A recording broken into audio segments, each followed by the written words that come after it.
Inagaw mo na ang asawa ko kaya umalis ka na. Ang bahay na pinaglaanan niya ng buhay ay pinalamutian ngayon para sa kabit. Sa gitna ng bagyo itinaboy siya ni Dante tulad ng isang basura. Ngunit sa paghampas ng kulog isang marangyang sasakyan ang huminto. Ang aliping asawa ay mamamatay ngayong gabi. Ang tagapagmana ng mga Avellino ay isisilang. Handa na ba silang harapin ang kanilang karma? Sa labas ng siwang ng pinto, nanatiling nakatayo si Laya. Ang kanyang panginginig ay hindi dahil sa lamig ng gabi, kundi sa mga salitang tumagos ng malalim sa kanyang pagkatao. Nasa kanyang mga kamay ang isang mangkok ng mainit na sabaw ng manok na 3 oras niyang pinakuluan, tinitiis ang paso sa kanyang mga daliri para lamang may mainit na higupin ng asawa pagka-uwi galing sa trabaho. Ang suot niyang apron ay kupas na at may tastas sa laylayan, isang patunay ng 5 taong pagiging alila sa sarili niyang pamilya. Isang mapait na bikig ang bumara sa kanyang lalamunan na tila pinipigilan siyang huminga. Unti-unting nawalan ng lakas ang kanyang mga braso. Ang kahoy na tray ay dumausdos mula sa kanyang mga palad at bumagsak sa sahig na gawa sa kahoy kasama ng basag na porselana at sabaw na kumalat sa kanyang paanan. Wala siyang naramdamang init. Wala siyang narinig na ingay mula sa pagkabagsak nito.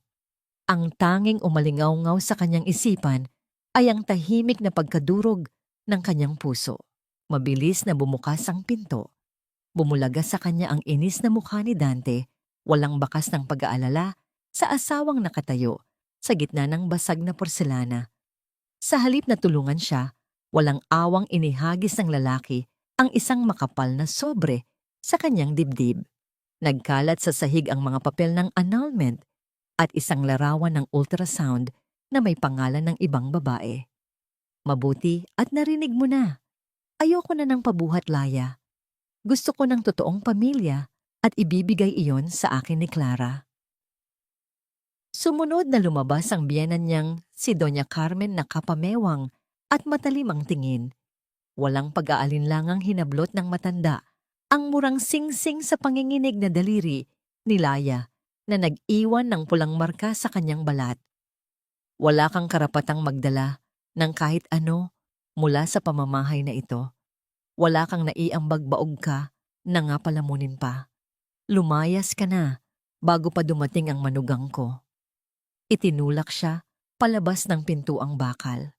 Ang malamig at walang awang buhos ng ulan ay agad na bumalot sa kanyang manipis na damit.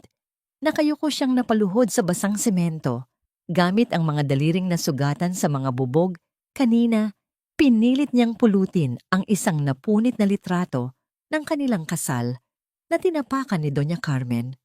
Mas mahapdi pa sa sugat ng kanyang kamay, ang sakit ng katotohanang ibinigay niya ang lahat.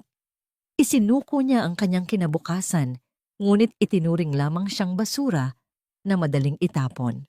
Habang nilalamon siya ng dilim at lamig ng bagyo, isang matalim na liwanag mula sa mga headlight ng isang sasakyan ang biglang pumunit sa gabi at tumama sa kanyang nanginginig na figura. Isang lalaking nakasuot ng itim na suit at may hawak na payong ang bumaba mula sa mamahaling kotse. Nakatingala sa kalangitan na walang tigil sa pagluha, isang pikit matang tanong ang umaling-awngaw sa kaluluwa ni Laya. Paano niya bubuuin ang sarili kung ang tanging mundong inikutan niya ay siya mismong sumira sa kanya? Ang matalim na liwanag mula sa mga headlight ng sasakyan ay tila patalim na humiwa sa makapal na kurtina ng ulan.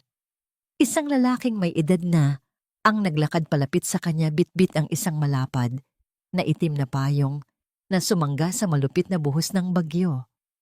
Nang umangat ang nanginginig na paningin ni Laya, nakilala niya ang pamilyar na mukha nito. Si Attorney Suarez ang pinagkakatiwalaang abogado ng pamilya Avellino. Bago pa man makapagsalita ang matanda, may kung anong mabigat na kutob ang dumagan sa dibdib ni Lia na nagpabilis sa tibok ng kanyang puso. Sa isang mahinahon, Ngunit malungkot na tinig inihayag ng abogado ang balitang tuluyan nang bumigay ang puso ng kanyang lola senyora. Napasubsob si Leah sa malamig at maputik na kalsada. Ang kanyang pag-iyak ay sumabay sa walang awang pagbuhos ng langit, isang paghihinagpis na hindi lamang dahil sa asawang nagtaksil, kundi dahil sa matinding pagsisisi na unti-unting sumisira sa kanyang kaluluwa. Tinalikuran niya ang nag-iisang taong nagmamahal sa kanya ng buong tapat para lamang maging alila ng isang pamilyang itinuring siyang basurahan. Mula sa likurang bahagi ng mamahaling sasakyan, bumaba ang isa pang figura, isang lalaking may maaliwalas ngunit seryosong mukha. Si Gabriel ang pinagkakatiwalaang doktor at kasosyo ng pamilya Avellino. Hindi siya nagsalita ng kahit ano upang husgahan ang kaawa-awang kalagayan ni Leah. Tahimik niyang hinubad ang kanyang makapal na coat at maingat na ipinatong yon sa nanginginig na mga balikat ng babae. Ang init na nagmula sa tela ay nagbigay ng pansamantalang kanlungan sa giniginaw na katawan ni Leah. Napansin ni Gabriel ang mga sugat sa daliri ni Leah na nagdurugo pa rin dahil sa pagpulot ng mga bubog kanina. Kumuha siya ng isang malinis na panyo mula sa kanyang bulsa at banayad na pinunasan ang mga bahid ng dugo. Wala siyang ginawang sobrang paglapit upang hindi masira ang personal na espasyo nito. Ngunit ang kanyang mga mata ay nagtataglay ng isang malalim na lungkot at pag-aalala, tila ba matagal na siyang nasasaktan para sa babaeng nasa kanyang harapan. Isang tanong ang nabuo sa isip ni Leah, kahit nahilam siya sa luha. Bakit ganito makatingin ang isang taong halos ngayon lamang niya nakaharap ng malapitan sa kabilang banda sa loob ng bahay na pinaglaanan ni Leah ng kanyang dugo? At pawis, ang kapaligiran ay balot ng makasariling pagdiriwang. Maarteng naglalakad si Clara, papasok sa sala, iniiwasan ang mga basag na porselana sa sahig habang bitbit ang kanyang mga mamahaling bag. Masayang sinalubong siya ni Doña Carmen na may malapad na ngiti, tila nakalimutan na may isang taong muntik nang mamatay sa lamig sa labas ng kanilang pinto. Dumiretso ang magbiyenan sa dating kwarto ni Leah at Dante. Walang pag-aatubiling hinalungkat ng matanda ang ilalim ng kutsyon, kung saan niya alam na itinatago ni Leah ang kakarampot nitong naipon mula sa pamamalengke at paglalaba. Nang makita ang nakarolyong mga pera sa loob ng isang lumang punda, kumislap ang mga mata ni Doña Carmen sa labis na kasakiman. Si Clara, I told you, may tinatagong pera ang bruhang yon. Pwede pa ba namang makatakas sa paningin ko yan? This is perfect pang shopping natin bukas para sa mga gamit ng baby nyo. Kaya wag mo na siyang isipin good riddance ka mo. Ngumiti ng malawak ang kabit at mahigpit na yumakap sa matanda. Hindi inaalintana na ang hawak nilang pera ay bunga ng pagtitipid, pagtitiis at pagkagutom ng babaeng walang awang pinalayas nila sa gitna ng unos. Muling bumalik ang atensyon sa madilim na kalsada. Inalalayan ni Gabriel si Leah na makatayo at tuluyang makapasok sa loob ng mainit na sasakyan. Nang makaupo na sila, maingat na iniabot sa kanya ni Attorney Suarez ang isang makapal na sobre. Ipinaliwanag ng abogado ang huling habilin ng kanyang lola na naging dahilan kung bakit nila siya hinanap sa gitna ng bagyo. Ang buong yaman lupain at kapangyarihan ng Avellino Group ay nakapangalan kay Leah, ngunit may isang mahigpit na kondisyon na nakapaloob sa dokumento. Kailangan niyang magpakita sa kumpanya at maupo bilang bagong chairman sa loob lamang ng 24 na oras. Kapag nabigo siya ang lahat ng pinaghirapan ng kanyang lola, ay automatikong mapupunta sa kanyang ganid na tiyuhin na matagal nang nag-aabang na pabagsakin ang imperyo ng pamilya. Nanginginig ang mga daliri ni Leah habang ibinababa ang kanyang paningin. Sa gitna ng dilim sa loob ng sasakyan, tinitigan niya ang pamilyar na gintong selyo ng pamilya Avellino sa ibabaw ng sobre. Ang gintong selyo ng pamilya Avellino sa ibabaw ng sobre ay tila isang mabigat na paalala ng kanyang tunay na pagkatao. Sa pagtapak ni Leah sa loob ng malawak at tahimik na mansyon ng kanyang pamilya, sinalubong siya ng pamilyar na amoy ng mga sariwang bulaklak na inialay sa paanan ng malaking larawan ng kanyang lola senyora. Wala nang luhang pumatak sa kanyang mga mata. Sa halip isang malalim na paghinga ang pinakawalan niya habang hinahaplos ang malamig na kwadro ng litrato. Sa harap ng nag-iisang taong nagturing sa kanya bilang isang prinsesa, tahimik siyang nangako na kailanman ay hindi na niya yuyuko ang kanyang ulo upang maging alipin ng ibang tao. Ang mahinang si Leah na nagmakaawa sa gitna ng ulan ay namatay na kagabi. Bago harapin ang mabigat na responsibilidad, dinala siya ni Gabriel sa kanyang pribadong klinika upang linisin ang kanyang mga sugat. Ang paligid ay amoy gamot, ngunit nagbibigay ng isang kakaibang pakiramdam ng kapayapaan at kaligtasan. Tahimik na nakaupo si Leah habang maingat at banayad na pinupunasan ni Gabriel ang mga gasgas sa kanyang palad at mga daliri. Walang bakas ng pagmamadali o inis sa mga kilos ng binata, isang napakalaking kabaligtaran sa magaspang at walang pakialam na pagtrato ni Dante kapag siya ay nagkakasakit noon. Nang magtama ang kanilang paningin, nakita ni Leah ang dalisay na pag-aalala sa mga mata ng doktor. Isang mainit na pakiramdam ang unti-unting gumapang sa kanyang dibdib, isang uri ng pagkalinga na matagal na niyang inasam ngunit ipinagkait sa kanya ng sarili niyang asawa. You don't have to carry everything alone anymore. Nandito lang ako. Mahinang sambit ni Gabriel ang kanyang boses ay tila isang malambot na kumot na yumakap sa sugatang kaluluwa ni Leah. Kinabukasan isang malaking pagbabago ang naganap sa loob ng silid ng mansyon. Hinarap ni Leah ang malaking salamin, hawak ang isang matalim na gunting. Walang pag-aalinlangan niyang pinutol ang kanyang mahaba, ngunit tuyot at buhaghag na buhok ang buhok na naging saksi sa kanyang 5 taong pagpapabaya sa sarili upang mapagsilbihan ang pamilya ni Dante. Kasabay ng pagbagsak ng mga hibla sa sahig, ay ang tuluyang paglaya ng kanyang kaluluwa mula sa mga tanikala ng nakaraan. Nagsuot siya ng isang formal na itim na suit na nagpatingkad sa kanyang maputlang balat, ngunit nagbigay ng isang napakatapang na aura. Nang muli niyang silipin ang kanyang sarili sa salamin, dahan-dahang umangat ang sulok ng kanyang mga labi. Ngumiti siya para sa kanyang sarili, isang tapat at totoong ngiti na hindi niya nagawa sa loob ng mahabang panahon. Habang binubuo ni Leah ang kanyang bagong pagkatao sa isang mamahaling restaurant, ay nagdiriwang naman si Dante. Mayabang na itinaas ng lalaki ang kanyang kopita ng alak, kasama ang ilang mga negosyante, upang ipagmalaki ang nalalapit niyang kasal sa sinasabing mayaman na si Clara. Dahil sa labis na pagmamalaki at pag-aakalang nasa tuktok na siya ng tagumpay, mabilis at walang pagbabasang pinirmahan ni Dante ang isang malaking kontrata para sa isang mapanganib na pamumuhunan. This deal will make me a billionaire. Mga walang silbi lang ang nagbabasa ng bawat pahina. Just sign it and let the money roll. Mayabang na pahayag ni Dante habang pilit na nagpapabida sa kanyang mga kasama. Ngunit sa likod ng kanyang kayabangan, hindi niya napansin ang kakaibang ngiti ng negosyanteng kausap niya. Nag-iiwan ng isang katanungan. Kung ang pinirmahan ba niyang papel ay may nakatagong koneksyon sa nag-iisang imperyo ng mga Avellino.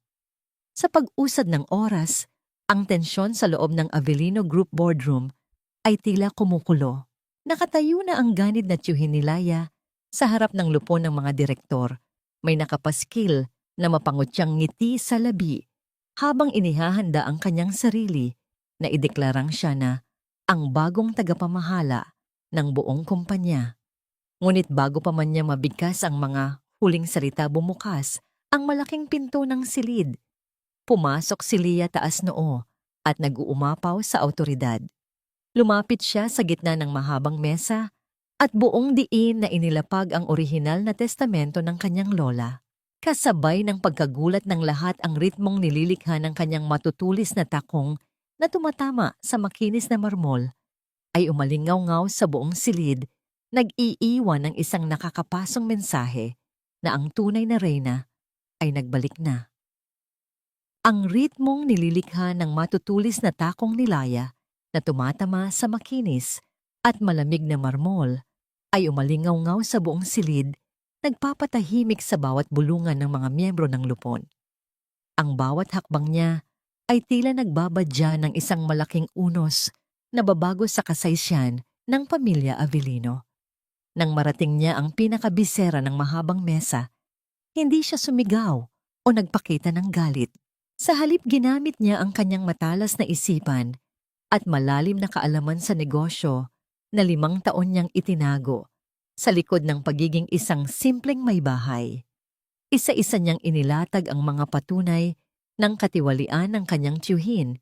Binabaklas ang bawat kasinungalingan nito gamit ang kalmado ngunit nakakapasong tono ng kanyang boses. Walang nagawa ang matandang lalaki kundi ang mamutla at yumuko sa hiya. Sa sandaling iyon, tuluyan nang nabawi ni Leah ang tronong matagal nang inilaan para sa kanya. Samantala, sa isang mamahaling spa sa kabilang bahagi ng lungsod, nakahiga si Doña Carmen habang nagpapamasahe, nilulustay ang perang ninakaw niya mula sa tagong ipon ni Leah. Punong-puno ng pagmamalaki ang kanyang boses habang nakikipag-usap sa kanyang mga kaibigang kasing arte rin niya. Naku, may Sandante is about to close a ₱1 billion deal at ang mapapangasawa niyang si Clara galing sa isang elite family. Hindi tulad ng dati naming Alila na walang ginawa kundi maging palamunin. She's barren and useless, kaya nararapat lang na itinapon namin siya sa kalsada. Ang mga kaibigan nito ay sumagot ng mga mapanuyang papuri. Walang kaalam-alam na sa kabilang silid ng spa, pasikretong tinitingnan ni Clara ang peking tag ng kanyang mamahaling bag na muntik ng matastas. Ang takot na rumihistro sa mga mata ng kabit ay nag-iwan ng isang malaking katanungan kung totoo nga ba ang lahat ng yaman at apelidong ipinagmamalaki niya kay Dante o isa lamang itong patibong upang makuha ang pera ng lalaki. Pagsapit ng gabi, unti-unting humupa ang adrenaline sa katawan ni Leah. Sa loob ng malawak at tahimik na opisina ng chairman, naiwan siyang nakaupo habang sapo ang kanyang nananakit na sentido. Ang bigat ng araw na yon ay tila sabay-sabay na bumagsak sa kanyang mga balikat. Dahan-dahang bumukas ang mabigat na pintong gawa sa kahoy at iniluwa nito si Gabriel. May bitbit siyang isang maliit na porselanang tasa na naglalabas ng manipis na usok. Amoy ng sariwang chamomile tea ang mabilis na pumuno sa silid nag-aanyaya ng kapayapaan sa pagod na isipan ng dalaga. You need to rest. Hindi mo kailangang patunayan ang lahat sa isang araw lang. Malumanay na wika ng binata habang inilalapag ang mainit na tsaa sa ibabaw ng mesa. Tumingala si Leah, ang kanyang mga mata ay nagtataglay pa rin ng anino ng kalungkutan. Pinasalamatan niya ang doktor at tinanong kung bakit napakabuti nito sa kanya gayong ngayon lamang sila nagkakilala. Umupo si Gabriel sa katapat na upuan ng kanyang mga mata ay seryosong nakatitig sa mukha ng dalaga. Ipinaliwanag niya na bago pa man siya maging matagumpay na doktor, isa lamang siyang mahirap na estudyante na pinag-aral ng lola senyora ni Leah. Ngunit higit pa sa utang na loob sa pamilya, ibinunyag ni Gabriel na matagal na niyang kilala si Laya. Madalas niya itong nakikitang nagbabasa ng libro sa hardin ng mansyon nung mga dalaga pa ito, at mula noon ay tahimik na siyang humanga sa angkin nitong kabaitan. Matagal na kitang kilala, Laya, at matagal na rin akong nasasaktan tuwing nakikita kitang umiiyak ng mag-isa sa labas ng bahay ninyo noon. Wala akong magawa dahil asawa mo siya at nirerespeto ko ang desisyon mo. Pero ngayon, hindi ko nahahayaang may manakit pa sa'yo. Isang mainit at kakaibang kilabot ang gumapang sa dibdib ni Laya. Ang kanyang lalamunan ay tila nagbara hindi dahil sa sakit, kundi dahil sa labis na pagkaantig. Sa buong buhay niya lagi siyang nauubos sa pag-aalaga sa ibang tao. Ito ang unang pagkakataon na may isang taong nag-alok na saluhin ang kanyang mga luha at protektahan siya nang walang hinihinging kapalit. Dahil sa matinding pagod, At sa ginhawang hatid ng presensya ng binata, hindi na malaya ni Laya na unti-unti nang bumibigat ang kanyang mga talukap hanggang sa tuluyan siyang makatulog nang nakaupo sa mahabang sofa. Nang mapansin ito ni Gabriel, hindi niya pinagsamantalahan ang pagkakataon upang yakapin o hawakan ng dalaga. Sa halip kumuha siya ng isang malambot na unan at maingat na inilagay iyon sa likuran ni Lia upang hindi mangalay ang leeg nito. Matapos iyon, tahimik siyang umupo sa kabilang dulo ng sofa, nagbabantay na tila isang anino na laging handang magbigay ng kanlungan. Ang distansya sa pagitan nila ay puno ng napakalalim na paggalang, isang dalisay na pag-ibig na mas nakakakilig kaysa sa anumang pisikal na pagdikit. Habang payapang natutulog si Lia, isang malaking unos naman ang nagsisimulang manalasa sa buhay ni Dante. Sa loob ng kanyang magulong opisina, masaya siyang naghihintay sa kumpirmasyon ng bangko upang mapunduhan ang kanyang pinirmahang kontrata kanina. Biglang lumiwanag ang screen ng kanyang telepono. Isang mensahe mula sa pamunuan ng bangko ang bumulaga sa kanyang paningin. Ang aplikasyon niya para sa multimilyong pautang ay tuluyan ng ibinasura dahil sa natuklasang butas sa kanyang mga pinansyal na record. Nanlamig ang buong katawan ni Dante. Ang kanyang paghinga ay bumilis habang ang takot ay unti-unting sumasakal sa kanyang lalamunan. Kung walang papasok na pera, tuluyang babagsak ang kanyang negosyo at malulubog siya sa napakalaking utang. Binalot siya ng matinding galit at kawalan ng pag-asa. Sa labis na pagkabigo at panggigigil, buong lakas niyang inihagis ang kanyang telepono sa sementadong pader. Ang matigas na salamin nito ay bumulusok nagkadurog-durog at nagkalat ang mga maliliit na piraso sa sahig tulad ng nagbabadyang pagguho ng kanyang kayabangan at kasinungalingan. Ang mga nagkadurog-durog na piraso ng salamin mula sa teleponong inihagis ni Dante ay tila malinaw na refleksyon ng kanyang gumuguhong mundo. Habang nakaluhod sa malamig na sahig ng kanyang opisina, nanginginig ang kanyang mga kamay na pinulot ang maliit na memory card upang ilipat sa isang lumang cellphone. Pilit niyang tinawagan ang lahat ng kanyang mga kaibigan, mga kapwa negosyante at mga kilalang mamumuhunan upang humingi ng tulong, ngunit puro pagtanggi at pagbaba ng linya ang kanyang natanggap. Ang malamig na pawis ay patuloy na tumutulo mula sa kanyang noo hanggang sa kanyang leeg. Ang lalamunan niya ay tila sinasakal ng matinding kaba at kawalan ng pag-asa.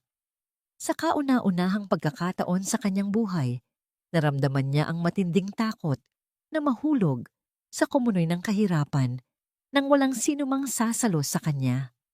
Sa kabilang dako, ang bahay na dati ay pugad ng kapayapaan para kay Dante ay unti-unti na ring nagiging impyerno. Nawala na ang amoy ng sariwang sabon at mainit na sabaw na laging sumasalubong sa kanila araw-araw. Ang lababo ay umaapaw sa mga maruruming plato na nilalangaw at ang sala ay nagkalat ang mga damit at basurahan na hindi maitapon. Sa loob ng marangyang kwarto nagising si Doña Carmen na tuyong-tuyo ang lalamunan at masama ang pakiramdam. Gawa ng 5 taong nakasanayan, automatikong bumuka ang kanyang mga labi upang mag-utos. Laya, dalhan mo nga ako ng malamig na tubig dito at hindi ako makabangon. Inantay ng matanda ang mabilis na mga yabag ng paa na laging nagmamadaling sumunod sa kanyang mga utos. Ngunit lumipas ang ilang minuto at walang sino mang dumating. Ang tanging sumagot sa kanyang sigaw ay ang nakakabinging katahimikan ng malawak na bahay. Sa sandaling iyon, tila isang malamig na tubig ang ibinuhos sa kamalayan ng matanda. Wala na ang babaeng sinasaktan nila, ngunit patuloy na nag-aalaga sa kanila. Sa halip na tanggapin ang pagkakamali, binalot ng inis ang kanyang dibdib, kaya pinilit niyang tumayo at lumabas ng kwarto. Naabutan niya si Clara na nakahiga sa sofa, komportableng naglalaro sa kanyang mamahaling telepono habang pinalilibutan ng mga nagkalat na balat ng pagkain. Nang utusan niya itong maglinis at ipagkuha siya ng tubig matalim na pag-irap ang isinukli ng buntis na kabit. "Excuse me, tita. Hindi po ako naging mapapangasawa ng anak niyo para maging maid dito sa bahay. Nagbubuntis ako at kailangan ko ng pahinga. Kung gusto niyo ng katulong sana hindi niyo pinalayas yung tanga niyang ex-wife." Mataray na sagot ni Clara na hindi man lang inaalis ang paningin sa screen. Namula ang mukha ni Doña Carmen sa matinding galit. Ang mga salitang binitawan ng babaeng akala niya ay mas mahusay kaysa kay Laya ay tila lason na sumisira sa ilusyon ng kanyang perpektong pamilya. Nagsimula ang isang matinding sagutan sa pagitan ng dalawang babae nagbabatuan ng mga masasakit na salita na lalong nagpalala sa nakakalasong hangin sa loob ng kanilang tahanan. Habang nagkakagulo ang mga taong nanakit sa kanya, nakaupo naman si Lia sa isang malambot at selyadang upuan sa loob ng tahimik niyang opisina. Ang paligid ay amoy sariwang kape at mamahaling papel.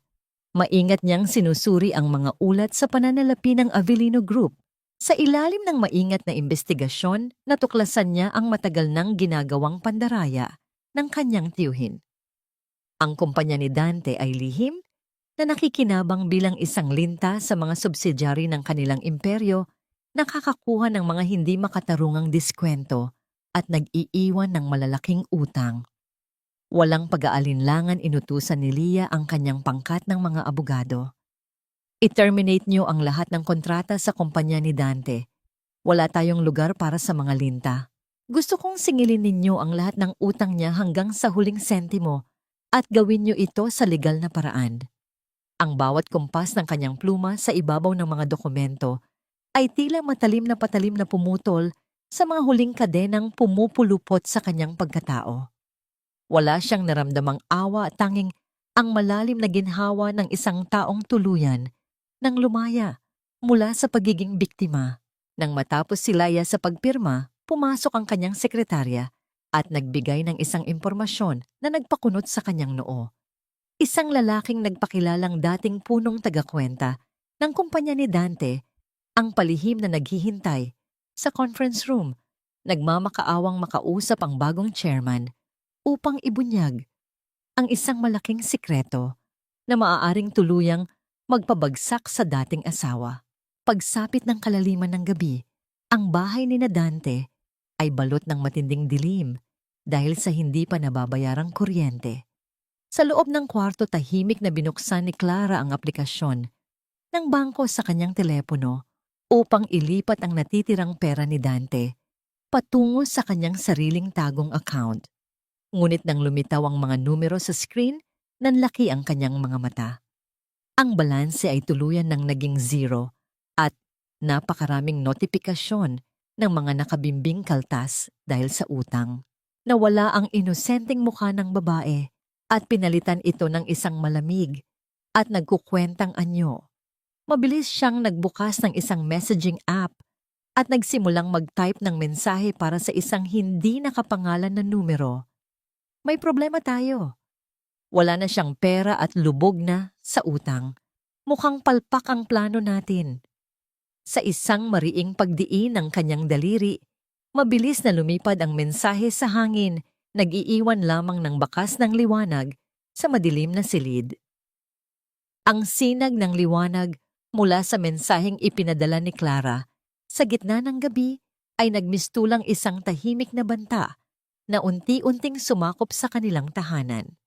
Pagdating ng umaga, ang opisina ni Dante ay nabalot ng mga sulat ng paniningil mula sa mga tagapagtustos. Ang mga telepono sa kanyang tanggapan ay patuloy na kumikislap, nagdadala ng mga boses ng mga taong nagbabanta at nagmamadaling kunin ang kanilang pera. Umuwi siyang gulong-gulo, ang isip ng gigigil sa galit at may mabigat na dagan sa dibdib. Pagpasok niya sa bahay, imbes na kapayapaan at mainit na hapunan, ang nakakabinging bunganga ng kanyang ina at ang walang katapusang pag-iinarte ng kanyang kabit ang sumalubong sa kanya. Isang matinding sagutan ang naganap sa pagitan nilang tatlo. Sa tuwing sumisigaw si Dante upang sisihin ang dalawang babae sa nakakapasong gulo ng kanilang tahanan, lalong lumalalim ang kirot ng kanyang pagsisisi. Wala na ang babaeng tahimik na naglilinis ng kanilang kalat. Wala na ang asawang umaako sa lahat ng bigat ng kanyang buhay. Ang bahay na naging pugad ng walang hanggang sakripisyo ni Leah ay tuluyan ng naging isang malamig na impyerno ng mga makasariling tao na walang ibang alam kundi ang magsisihan. Dahil sa matinding panggigipit ng mga naniningil, napilitan si Doña Carmen na ilabas ang kanyang mga pinakatatagong mamahaling alahas. Ang mga gintong kwintas at diamanting singsing na madalas niyang ipagmalaki sa kanyang mga kaibigan upang kutsain ang pagiging simple at kawalan ni Leah ay kailangan na niyang isuko ngayon upang isalba ang unti-unting lumulubog na negosyo ng anak. Habang maingat niyang isinisilid ang mga ito sa isang maliit na kahon, nanginginig ang kanyang mga kamay. Isang mapait na luha ang namuo sa gilid ng kanyang mga mata at tahimik na pumatak isang malinaw na patunay ng unti-unting pagkadurog ng kanyang matayog na pagmamataas. Sa kabilang dulo ng lungsod, isang napakalaking kabaligtaran ang nagaganap sa buhay ng babaeng kanilang itinapon. Upang alisin ang bigat ng mga bagong responsibilidad na pumapatong sa balikat ni Leah, niyaya siya ni Gabriel na maglakad-lakad sa isang malawak at tahimik na eco-garden. Ang sariwang hangin at ang halimuyak ng mga namumukadkad na bulaklak ay nagbigay ng isang pambihirang ginhawa sa kanyang pagod na kaluluwa. Bumili si Gabriel ng 2 sorbetes mula sa isang matandang naglalako at nakangiting iniabot ang isa sa dalaga, ipinapaalala sa kanya ang mga simpleng ligaya ng buhay na matagal na niyang kinalimutan. Habang masaya silang naglalakad, hindi inaasahang may kumalat na kaunting tsokolate sa gilid ng labi ni Leah. Agad itong napansin ng doktor. Ngunit imbes na samantalahin ang pagkakataon upang hawakan ang mukha ng dalaga at pilitin ang isang malapit na ugnayan, maingat siyang kumuha ng isang malinis na tissue at magalang na iniabot ito kay Leah. Isang mainit at wagas ng ngiti ang namutawi sa mga labi ng binata, nagpapahiwatig ng napakalalim na respeto at pangangalaga na hindi nangangailangan ng pisikal na pagdikit. Ang simpleng paggalang na ito ay nagpalakas sa pagtibok ng puso ni Leah, nagbibigay sa kanya ng isang ligtas at malalim na kilig na pumapawi sa lahat ng pait ng kanyang nakaraan. Naramdaman niyang muli siyang naging isang babaeng karapat-dapat irespeto at mahalin. Habang nagsisimulang mamukadkad ang isang dalisay na pag-asa sa puso ni Leah, isang desperadong hakbang naman ang buong tapang na ginagawa ni Dante sa loob ng kanyang madilim na silid. Dahil hindi naging sapat ang halaga ng mga naibentang alahas ng kanyang ina upang takpan ang mga butas sa kumpanya, kinuha niya ang isang makapal na folder mula sa kanyang kaha de yero. Naglalaman ito ng mga pulang papeles na nagpapatunay ng pagmamay-ari ng kanilang malaking bahay, ang mismong bahay kung saan niya walang awang itinaboy si Leah sa gitna ng rumaragasang bagyo. Wala na akong ibang paraan, ma. Isasangla ko ang bahay na ito para hindi tuluyang magsara ang kumpanya natin. Mariing wika ni Dante, hindi pinapansin ang pag-iyak at pagmamakaawa ng kanyang ina na huwag isugal ang kanilang nag-iisang tirahan. Sa tuluyang pagpirma ni Dante sa dokumento ng pagsasangla, hindi niya namalayan na ibinigay na niya ang huling pundasyon ng kanilang pamilya sa tiyak na pagkasira. Samantala, sa isang madilim na sulok ng pasilyo, palihim na nakatingin si Clara. May mapanuyang ngiti sa kanyang mga labi habang pinagmamasdan ang mga pulang papel na hawak ng lalaki. Isang katanungan ang naglalaro sa hangin hanggang kailan maghihintay si Clara bago niya tuluyang takasan ang pamilyang ito upang makipagkita sa estrangherong lalaking nasa likod ng kanyang mga lihim na mensahe. Ang mga pulang papel ng pagsasangla na naging kapalit ng kanilang tahanan ay nagbigay ng panandaliang pondo, ngunit tila isa lamang itong maliit na patak ng tubig sa gitna ng naglalagablab na disyerto ng mga utang ni Dante. Bago pa man sumikat ang araw kinabukasan, ubos na ang pera pambayad sa mga nagbabantang tagapagtustos at ang kumpanya niya ay nananatiling nakasabit sa bingit ng pagbagsak. Dahil sa matinding desperasyon, isinantabi ng lalaki ang kanyang natitirang dignidad. Nagsuot siya ng isang lumang formal na kasuotan na hindi man lang naplansa ng maayos dahil walang asawang nag-asikaso nito at nagtungo sa nagtataasang gusali ng Avellino Group upang magmakaawang makausap ang bagong pamunuan. Sa loob ng napakalawak at malamig na bulwagan ng kumpanya, nakaupo si Dante sa isang sulok. Nakayuko siya pinagpapawisan at nakatiklop ang mga kamay habang pilit na iniiwasan ang mapanuring tingin ng mga nagdaraang matataas na kawani. Ang lalaking dati ay puno ng kayabangan at tingin sa sarili, ay isang hari sa loob ng kanyang bahay, ngayon ay walang ipinagkaiba sa isang pulubing naghihintay ng limos. Sa gitna ng kanyang pagkabagabag, isang pangkat ng mga tao ang pumasok mula sa pangunahing pasukan na nagpabaling sa atensyon ng lahat. Nang iangat ni Dante ang kanyang paningin, tila huminto ang pag-ikot ng kanyang mundo. Isang babae ang naglalakad sa gitna ng mga naglalakihang gwardiya at matataas na opisyales.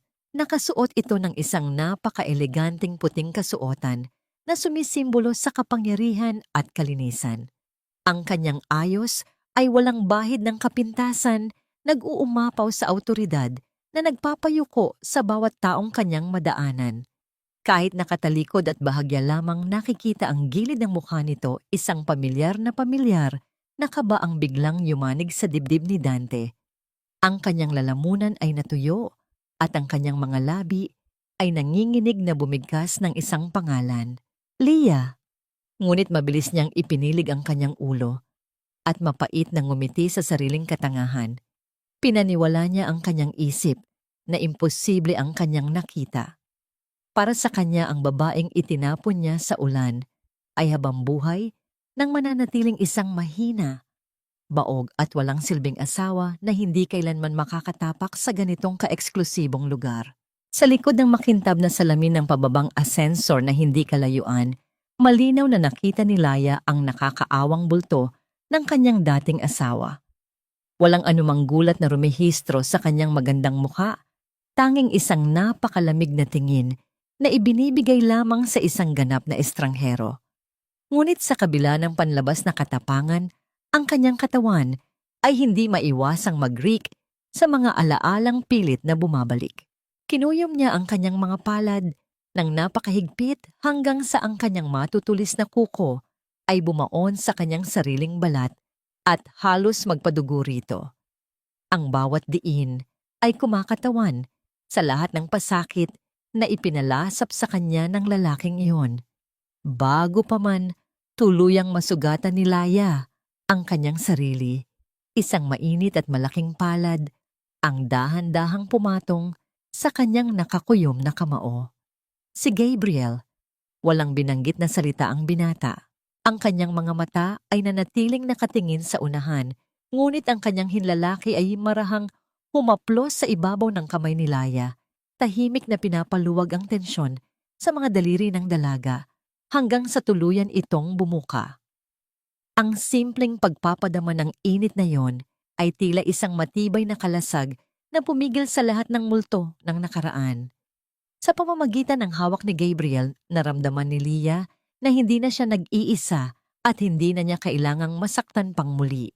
Ang matinding kalungkutan sa kanyang puso ay napalitan ng isang payapa at malalim na kilig, isang pag-asa na sa wakas ay may nakakita rin ng kanyang halaga. Habang nagaganap ang tahimik na sagupaan ng damdamin sa gusali ng Avellino, isang kakaibang eksena ang nag-uumpisa sa dating tahanan ni Dante. Nasa loob ng banyo si Clara, nakaharap sa salamin at sapo ang kanyang tiyan. Maya-maya ay pilit siyang umubo, gumagawa ng pekeng senyales ng paglilihi at pagsusuka na malinaw na rinig hanggang sa labas ng pintuan kung saan nag-aalalang nakatayo si Doña Carmen. Nang matapos ang kanyang pag-arte, tiningnan ni Clara ang sarili sa salamin. Wala ni isang bakas ng pagkahilo sa kanyang mukha. Pinunasan niya ang kanyang tuyong bibig at ngumiti ng buong talim. Ano nga ba ang tunay na motibo ng babaeng ito? At bakit kailangan niyang magpanggap sa sarili niyang pagbubuntis? Balik sa nagtataasang gusali ang pag-asa ni Dante ay tuluyan ng binasag. Isang malamig na sekretarya ang lumapit sa kanyang kinauupuan. Ang muka ay nagpapakita ng kawalan ng simpatiya. Sir, tumanggi po ang aming chairman na harapin kayo. At pinapasabi rin po ng pamunuan na mula sa araw na ito, ang kumpanya ninyo ay opisyal ng isinama sa aming blacklist. Wala na pong anumang negosyo o bangko na hawak ng Avellino Group ang tatanggap sa inyo. Ang salitang yon ay tila isang malaking tipak ng bato na bumagsak sa ulirat ni Dante. Tuluyan na siyang pinagkaitan ng hangin at ang salitang blacklist ay patuloy na umaling-awngaw sa kanyang isipan bilang isang formal na sentensya ng kanyang kamatayan sa mundo ng negosyo. Ang salitang blacklist na binitiwan ng sekretarya ay tila isang hatol ng kamatayan na patuloy na umuukit sa isipan ni Dante habang pabalik siya sa kanyang tahanan. Ang bawat hakbang niya ay mabigat, ang kanyang mga balikat ay nakalaylay at ang kanyang muka ay balot ng anino ng matinding pagkatalo. Pagpasok niya sa pintuan ng kanilang bahay, hindi ang amoy ng masarap na niluto ang sumalubong sa kanya, kundi ang masangsang na amoy ng mga basura at maruming labada na nakatambak na sa kung saan-saan. Ang katahimikang namamayani sa loob ay agad na binuwag ng matitinis na sigaw na nagmumula sa itaas na palapag. Sa loob ng master bedroom na huli ni Doña Carmen si Clara na abalang naghahalongkat sa kanyang personal na kahadiyero. Ang matanda ay nanginginig sa galit habang nakaturo sa kabit ang kanyang boses ay pumipiyok sa sobrang emosyon. Anong ginagawa mo sa mga gamit ko? Clara, magnanakaw ka ba? Hindi pa nga kayo kasal ng anak ko. Ninanakawan mo na kami. Hindi nagpakita ng kahit anong takot ang dalaga. Sa halip, isang mapang-uyam na tawa ang kumawala sa kanyang mga labi habang dahan-dahang itinatago ang ilang piraso ng natitirang alahas sa kanyang bulsa. Huwag ka ngang mag-iskandalo rito, tita. Wala na kayong pera. Ang anak niyo ay lubog na sa utang at ang bahay na ito ay nakasangla na rin. Anong gusto niyo, mabulok ako rito kasama niyo sa kahirapan? Dahil sa matinding panggigigil, tinangka ni Doña Carmen na saktan ng dalaga. Ngunit dahil sa panghihina ng kanyang matandang katawan, mabilis siyang naitulak ni Clara. Ang matanda ay nawalan ng balanse at bumagsak sa matigas na sahig. Narinig ang tunog ng pagtama ng buto sa semento, ngunit walang sino man ang dumating upang saklolohan siya. Nakahiga ang matanda sa malamig na sahig, sapo ang kanyang balakang at namimilipit sa sakit. Ang kanyang mga mata ay nanlalaki habang nakatingin sa kisame. Naaalala ang mga sandaling siya naman ang nanonood kay Lia habang naghihirap ito nung may sakit nang hindi man lang siya nag-abot ng kahit isang basong tubig. Ang bawat kirot na nararamdaman niya ngayon ay tila isang malupit na paalala ng bawat pasakit na ibinigay niya sa kanyang dating manugang. Habang nagkakagulo ang pamilyang Dante, si Laya naman ay nasa isang tahimik at payapang kapaligiran. Kasama niya si Gabriel sa isang pagtitipon para sa isang pundasyon ng mga batang ulila na matagal nang tinutulungan ng kanyang lola. Nakasuot siya ng isang simpleng asul na damit na nagpapakita ng kanyang likas na ganda at kapayapaan ng loob. Habang pinapanood niya ang mga batang naglalaro at tumatawa, naramdaman ni Laya ang isang uri ng kaganapan na hindi kailanman naibigay sa kanya ng pera o ng kanyang nakaraang pagsasama. Tumayo si Gabriel sa kanyang tabi. May dalang dalawang baso ng sariwang juice. Ang kanyang presensya ay tila isang matibay na pader na nagbibigay ng proteksyon at kapanatagan. You look beautiful when you smile like that, Laya. Parang nawawala lahat ng bigat ng mundo sa paligid mo. Mahinang sambit ng doktor, ang kanyang boses ay punong-puno ng katapatan. Tumingala si Lia sa kanya, ang kanyang mga mata ay nagniningning sa ilalim ng liwanag ng papalubog na araw. Salamat, Gabriel. Ngayon ko lang na-realize na mas masarap palang magbigay kaysa laging ikaw ang nauubos. I feel alive again. Isang sandali ng katahimikan ang namayani. Sa pagitan nila isang uri ng katahimikan na hindi nakakabingi kundi nakakaantig. Bahagyang lumapit si Gabriel, sapat na upang maramdaman ni Laya ang init ng kanyang katawan. Hindi siya humawak, hindi siya gumawa ng anumang mabilis na kilos, ngunit ang paraan ng pagtitig niya ay sapat na upang maramdaman ni Leah na siya ay pinahahalagahan. Ang kislap ng paghanga sa mga mata ni Gabriel ay nagbigay ng isang matamis na kilig sa dalaga. Isang pakiramdam na unti-unting naghihilom sa mga sugat ng kanyang pagkatao. Gayunpaman, ang kapayapaang ito ay pansamantala lamang. Sa gitna ng kanilang usapan, nakatanggap ng isang tawag si Gabriel mula sa ospital. Samantala, sa bahay ni Dante, tuluyan nang nag-impake si Clara. Inilabas niya ang kanyang mga maleta habang ang matandang si Carmen ay nananatiling nakahiga sa sahig, hindi makabangon at walang lakas na humingi ng tulong. Lumapit ang kabit sa matanda. Kinuha ang huling piraso ng gintong kwintas sa leeg nito at bumulong ng isang nakakakilabot na katotohanan. "Huwag kang mag-alala, tita. Wala talagang baby. Nagamit ko lang ang pera ng anak mo para makapagsimula uli. Goodbye." Dahan-dahang lumabas si Clara ng pinto, nag-iiwan ng isang nakakabingig na katahimikan sa bahay. Pagsapit ng gabi, pumasok si Dante sa kanilang tahanan at nadatna ng dilim at katahimikan. Nang buksan niya ang ilaw sa kwarto, nakita niya ang kanyang ina na nakalugmok sa sahig na mumutla at halos hindi na humihinga habang ang mga kabinet ay nakabukas at wala ng laman. Ang kanyang mundo ay tuluyan ng gumuho. Ang bawat kasinungalingan, bawat pagtataksil at bawat kasalanang itinanim niya ay sabay-sabay nang bumabalik upang anihin ang kanyang huling hininga ng dignidad. Ang katahimikan sa loob ng malawak na mansyon ng mga Avellino ay tila isang mabigat na kumot na bumabalot sa buong pagkatao ni Leah. Sa kabila ng marangyang silid at malambot na kama, ang kanyang pagtulog ay binabagabag pa rin ng mga multo ng nakaraan. Sa kanyang panaginip muli niyang nararamdaman ang bawat patak ng malamig na ulan na humahagupit sa kanyang balat at ang malupit na pagtaboy sa kanya mula sa bahay na itinuring niyang mundo sa loob ng 5 taon. Nagising siya na habol ang hininga ang kanyang puso ay mabilis na tumitibok, tulad ng pakpak ng isang ibon na nakakulong sa hawla. Ang kanyang mga palad ay basa ng malamig na pawis at ang pakiramdam ng pagiging walang halaga ay tila pilit na humihila sa kanya pabalik sa madilim na kahapon. Sa kalagitnaan ng gabi ang liwanag mula sa screen ng kanyang telepono ay nagbigay ng kaunting buhay sa madilim na silid. Isang tawag ang dumating mula kay Gabriel. Nang sagutin niya ito ang baritono at mahinahong tinig ng binata, ay tila isang mainit na kape na dahan-dahang nagpapakalma sa kanyang nagugulong kaisipan. Hindi nagtanong si Gabriel kung bakit gising pa siya, tila nararamdaman nito ang bawat panginginig ng kanyang kaluluwa. "Alam kong mahirap kalimutan ang lahat sa isang iglap, Leah, pero tandaan mo, tapos na ang ulan. Hindi mo na kailangang manginig sa ginaw dahil wala ka na doon. You are safe now," malumanay na wika ni Gabriel.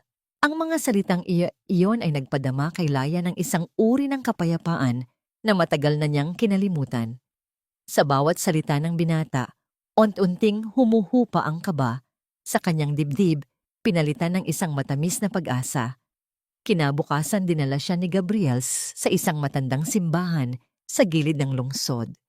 Ang paligid ay nababalot ng bango ng insenso at ang katahimikan ay nag-aanyaya ng malalim na pagninilay. Magkasabay silang lumapit sa altar at nagsindi ng mga kandila. Ang bawat kislap ng apoy ay tila sumisimbolo sa mga pangarap ni Laya na muling nagliliyab mula sa mga abo ng kanyang kabiguan. Sa loob ng sagradong silid na yon, hinarap ni Leah ang kanyang sarili. Ipinikit niya ang kanyang mga mata at tahimik na humingi ng tawad sa sarili sa lahat ng taon na pinahintulutan niyang tapak-tapakan ang kanyang dignidad. Ang bawat mainit na luha na dumadaloy sa kanyang pisngi ay hindi na dahil sa sakit, kundi dahil sa ginhawa ng tuluyang pagpapalaya. Habang naglalakad sila palabas ng simbahan, isang banayad na hangin ang humaplos sa kanilang mga mukha. Huminto si Gabriel at tiningnan ang dalaga ng may napakalalim na paghanga. Napansin niya ang isang luhang nananatili sa pilik mata ni Leah at sa halip na gumamit ng panyo dahan-dahang lumapit ang kanyang mukha. Naramdaman ni Leah ang mainit na hininga ng binata sa kanyang balat. Ngunit imbes na isang halik na maaaring magbigay ng kalituhan, isang banayad at magalang na paghaplos lamang ng kanyang hinlalaki sa pisngi ng dalaga ang ginawa ni Gabriel upang pawiin ang luha. Ang distansya nila ay napakalapit, ngunit puno ng napakataas na antas ng respeto. Ang kilig na naramdaman ni Leah sa sandaling iyon ay hindi lamang dahil sa pisikal na atraksyon, kundi dahil naramdaman niyang muli siyang naging isang banal at mahalagang nilalang sa mata ng isang tao. Samantala, sa isang madilim at maruming eskinita ang buhay ni Dante ay isang malaking trahedya. Nakatira na sila ng kanyang ina sa isang maliit na kwarto na halos hindi mapagkasya ang kanilang mga gamit. Ang hangin doon ay amoy kanal at panis na pagkain. Ang kanyang ina, na si Doña Carmen, ay nakahiga sa isang manipis na banig. Ang kanyang mukha ay tuyot at ang kanyang mga mata ay walang buhay. Wala silang pambili ng gamot at ang natitirang barya sa bulsa ni Dante ay hindi sapat kahit para sa isang disenteng tanghalian. Habang naglalakad si Dante patungo sa isang karinderya upang bumili ng murang pagkain, isang makulay na bagay sa sahig ang kumuha ng kanyang pansin. Isang lumang magasin ang nalalaglag sa putikan. Balak sana niya itong lampasan, ngunit nang makita niya ang mukha sa cover, tila tumigil ang kanyang paghinga. Doon sa gitna ng makintab na pahina ay ang mukha ni Leah. Hindi ito ang Leah na kilala niya na laging nakayuko at may luha sa mga mata. Ito ay isang babaeng nag-uumapaw sa ganda suot, ang mga mamahaling alahas at isang aura ng kapangyarihan na tila hindi maabot ng sinuman. Ang bawat salita sa artikulo ay nagsasabi tungkol sa bagong chairman ng Avellino Group, ang pinakamayaman at pinakamakapangyarihang babae sa bansa. Nanlamig ang buong katawan ni Dante. Ang kanyang mga tuhod ay nanginginig at ang papel na hawak niya ay unti-unting nalulukot sa higpit ng kanyang pagkakahawak. Ang bawat letra sa magasin ay tila isang sampal sa kanyang pagkatao. Ang babaeng itinapon niya tulad ng isang basura ay ang reynang hindi niya kailanman mapapantayan. Isang matinding pagsisisi ang nagsimulang kumain sa kanyang puso, isang uri ng sakit na mas matindi pa sa gutom at hirap na nararanasan niya ngayon. Sa gitna ng maingay at maduming kalsada, naiwan si Dante na nakatitig sa mukha ng babaeng kanyang sinayang habang ang katotohanan ay unti-unting bumabaon sa kanyang kamalayan. Nahuli na ang lahat para sa kanya. Ang nalukot na magasin sa pagitan ng mga daliri ni Dante ay tila naging isang mitya ng isang mapanganib na ilusyon. Sa halip na makaramdam ng matinding hiya sa kanyang mga nagawa, binalot ang kanyang isipan ng isang hibang na kaisipan. Naniniwala siya na ang lahat ng nangyari ang paghihirap ni Leah at ang pagbabalik nito sa yaman ay isa lamang masalimuot na pagsubok para sa kanya. Inisip niya na ginawa ito ni Leah upang makita kung hanggang saan ang kanyang pagsisisi. Sa kanyang nabubulag na pag-asa, naniniwala siyang mahal pa rin siya ng babaeng kanyang itinapon at sapat na ang ilang luha at pagmamakaawa upang maibalik siya sa marangyang buhay na kanyang sinayang. Kinabukasan, hinalungkat ni Dante ang kanilang mga gamit hanggang sa mahanap niya ang isang lumang formal na suit. Kupas na ito may kaunting mantsa sa kwelyo at amoy amag dahil sa tagal na nakatago sa isang madilim na sulok ng kanilang silid, ngunit ito na ang pinakamainam na maisusuot niya. Pilit niyang inayos ang kanyang sarili, sinubukang itago ang bakas ng puyat at gutom sa kanyang mukha. Nagtungo siya sa harap ng naglalakihang pintuang bakal ng Avellino Group, doon sa gitna ng init ng araw, at sa harap ng maraming taong nagdaraan, bigla siyang lumuhod sa semento. Nagsimulang umagos ang kanyang mga pekeng luha habang sumisigaw ng paghingi ng tawad. Ang kanyang boses ay nanginginig puno ng drama na tila isang aktor sa isang murang dulaan. Leah, asawa ko, patawarin mo ako. Nagkamali ako, nabigla lang ako noon. Please, harapin mo ako. Mahal na mahal pa rin kita. Ang mga gwardiya ay mabilis na humarang upang hindi siya makalapit sa main entrance, ngunit hindi tumigil si Dante. Alam niyang pinapanood siya ng mga tao at inaasahan niyang gagamitin ni Laya ang kanyang lambot ng puso upang matigil ang kahihiyang ito. Sa kabilang dulo sa ika-30 palapag ng gusali, nakatayo si Laya sa harap ng malawak na bintanang gawa sa salamin. Mula sa kanyang kinalalagyan, ang bulto ni Dante sa ibaba ay tila isang maliit at kaawa-awang insekto na nagpupumiglas sa lupa. Wala siyang naramdamang galit, wala ring pait.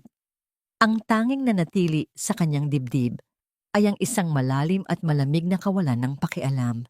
Hindi siya natitinag ng mga pagsigaw nito.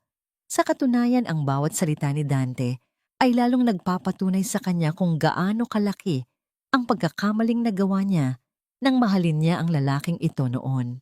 Tahimik na kinuha ni Leah ang isang maliit na pandilig at sinimulang basain ang mga dahon ng isang pambihirang orchid na nakapatong sa kanyang mesa. Ang bawat patak ng tubig na dahan-dahang gumugulong sa luntiang dahon ay tila nagbibigay sa kanya ng isang uri ng meditasyon. Ang kapayapaang ito ay pansamantalang nagambala nang pumasok si Gabriel sa silid. Ang doktor ay lumapit sa kanyang likuran, hindi masyadong malapit upang hindi siya mabigla, ngunit sapat na upang maramdaman ni Leah ang seguridad na dala nito. Hayaan mo lang siya dyan, Leah.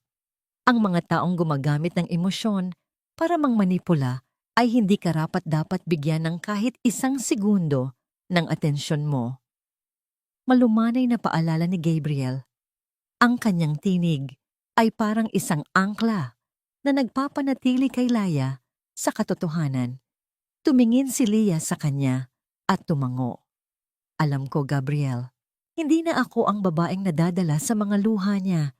Pinapanood ko lang kung hanggang saan ang kayang gawin ng isang taong nawalan na ng lahat ng dignidad.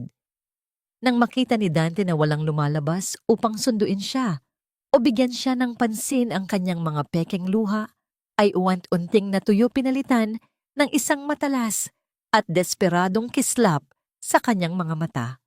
Tumayo siya mula sa kanyang pagkakaluhod at pinagpagan ang kanyang maruming pantalon. Alam niyang hindi uubra ang pagmamakaawa sa harap ng publiko. Ngunit habang pabalik siya sa kanilang barong-barong, may nadaanan siyang isang basurahan kung saan may nakakalat na mga basurang galing sa isang hotel. Isang bagay ang kumuha ng kanyang atensyon, isang makintab at gintong sobre na may tatak ng isang eksklusibong galanite para sa mga pinakamalalaking negosyante sa bansa. Mabilis niyang pinulot ang sobre. Kahit may kaunting dumi, malinaw pa rin ang nakasulat, Grand Business Gala of the Year, hosted by Avellino Group. Isang mapanganib na ngiti ang namutawi sa mga labi ni Dante. Ito na ang kanyang pagkakataon. Kung hindi siya papapasukin sa opisina, gagawa siya ng paraan upang makaharap si Leah sa isang lugar na hindi siya pwedeng tanggihan nito sa harap ng maraming maimpluwensyang tao. Sa kanyang isipan, binubuo na niya ang isang plano upang gamitin ang huling pagkakataon na ito, isang planong maaaring maging huling hantungan ng kanyang natitirang katinuan. Ang marangyang bulwagan ng hotel ay nagliliwanag dahil sa libu-libong kristal ng mga chandelier na tila mga bituin sa kalangitan. Ang bawat sulok ay amoy mamahaling pabango at sariwang mga rosas, isang kapaligirang sadyang inilaan lamang para sa mga taong nasa itaas ng lipunan. Sa gitna ng karamihan, pilit na isinisiksik ni Dante ang kanyang sarili. Ang kanyang lumang suit ay tila lalong naging mukhang basahan sa ilalim ng matitinding ilaw ng ballroom. Ang kanyang mga palad ay basa ng pawis at ang kanyang puso ay mabilis na tumitibok, hindi dahil sa kaba, kundi dahil sa isang hibang na pananabik. Pinaniniwalaan niya na sa gabing ito, babalik sa kanya ang lahat. Biglang bumukas ang naglalakihang mga pinto sa gitna ng bulwagan. Ang bawat bulungan ay napawi at ang lahat ng paningin ay natuon sa isang direksyon. Pumasok si Leah, suot ang isang napaka-eleganteng gintong bestida na tila humahabi ng liwanag sa bawat galaw niya. Ang kanyang buhok ay maayos na nakapusod nagpapakita ng kanyang mahaba at maputing leeg na pinalamutian ng mga diamante. Sa kanyang tabi nakahawak sa kanyang baywang nang may napakataas na antas ng paggalang ay si Gabriel. Ang binata ay mukhang isang prinsipe sa kanyang itim na tuxedo. Ang kanyang mga mata ay nananatiling nakatuon lamang sa babaeng kanyang inaalagaan. Nang makita ni Dante ang eksenang ito, tila may kung anong apoy na sumiklab sa kanyang dibdib. Sa kanyang baluktot na isipan, inisip niya na ginagawa lamang ito ni Leah upang pagsiluyin siya. Hindi na niya napigilan ang kanyang sarili. Humulagpos siya mula sa karamihan at mabilis na humarang sa dinadaanan ng dalawa. Leah, asawa ko. Malakas na sigaw ni Dante na naging sanhi ng paghinto ng musika at ang pagbaling ng lahat ng mata sa kanila. I know why you're doing this. Alam kong mahal mo pa rin ako. Kaya mo ako pinapahirapan ng ganito. Patawarin mo na ako, please. Let's start over.